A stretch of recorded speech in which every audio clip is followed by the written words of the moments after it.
Hi guys, welcome back to my channel. Today I want to talk about how I wish the writers of The Office would have committed to the plotline of Jim cheating on Pam. I know. Please don't get mad. Let me just explain. I'm a dedicated Office viewer. I watched The Office every summer from middle school all the way until high school with my sister.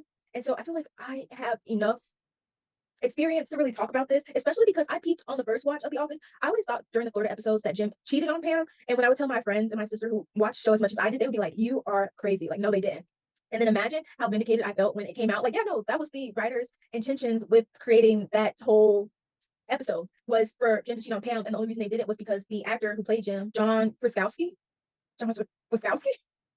Mike Wazowski, John something. Sorry, I'm bad with actors' names, but John was adamant in them not doing this, and so they didn't. But I think that they should have gone ahead and committed to it because you can tell when watching the show that they changed Jim cheating on Pam, but they didn't change any of the plot lines or story that would have occurred after Jim cheated on Pam. Like when I was watching it, I was so confused because I was like, and the stories that happened between Jim and Pam after the fact, it felt like their relationship had gone downhill. And you could blame that on the fact that the dude who played Michael had left the office. And so you could say the quality of the show went down after he left, but I just like to theorize and overthink. So I think it's because the writers decided to change that one scene where Jim would have cheated on Pam, causing an issue in a relationship, but kept the episodes after where the issue in the relationship was still present. Don't get me wrong, I don't think Jim and Pam have the perfect relationship throughout the show. Me personally, it always bothered me that Jim bought a house without letting Pam know, and then he did something else without letting her know, and that's just a me thing. Personally, communication is key to a healthy relationship. But I feel like the way that their relationship declined after season 8, when the alleged cheating would have occurred, was so drastic without having some type of nexus point or some type of event that would have caused him to have such problems. And I think that if they would have left Jim cheating on Pam, not even like full fledged, cheating more like he kissed another woman to show how unhappy he was in his life, it would have made the following episodes make more sense in the grand scheme of the narrative they were trying to have. And don't get me wrong, I don't like cheating storylines. I think Jim and Pam are in game. I'm not trying to be a contrarian. I just think that having them take away Jim cheating and everything that happened after it just doesn't make sense. Like they are a fine couple before. And then after season 8, all of a sudden Jim is deciding to invest in a company and start to move and live with that company. And there's the boom guy, Brian, and Pam have something going on, not like cheating, but like it's apparent that he likes her. And this is the first time we're seeing them interact. And all the stuff that's happening is happening after season 8.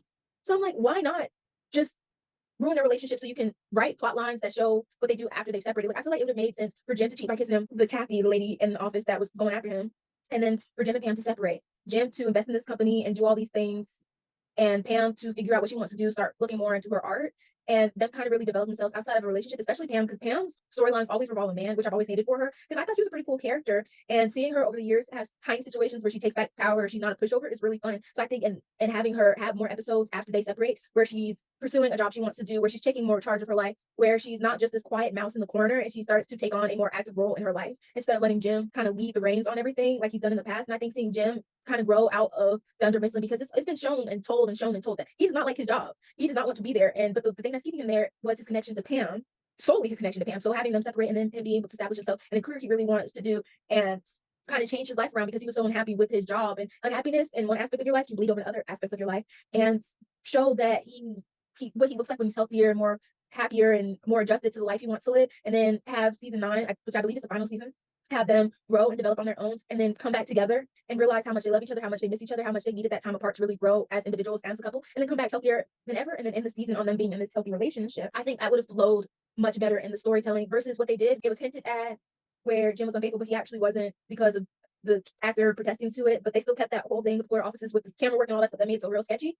And then have all these relationships and be worried about their marriage, Jim snapping at Pam, Pam talking to someone outside, Jim investing all this money without telling her, then moving to Philadelphia and kind of leaving his family behind, and then kind of going back and forth. And then that whole teapot thing where he gives her the teapot that had the message that he wrote for her, like way before I think they started dating or way before they got married, and her read that and be like, oh yeah, he loves me. And then they get back together. I wish it would have shown a reason why they came together in the first place. Again, after so many years of us seeing them together, I think would have been really cool. But that's just me. Let me know what y'all think in the comments down below. Unless they're mean, then don't leave a comment. Thank you. Don't forget to follow me on all my social medias, TikTok, YouTube, Instagram. And don't forget to like, comment, and subscribe. If you are an Office fan and you're like, I kind of see your point, say something down below. I would love to hear it. And I just want to say, life is short, drive fast, and leave a sexy corpse. Bye.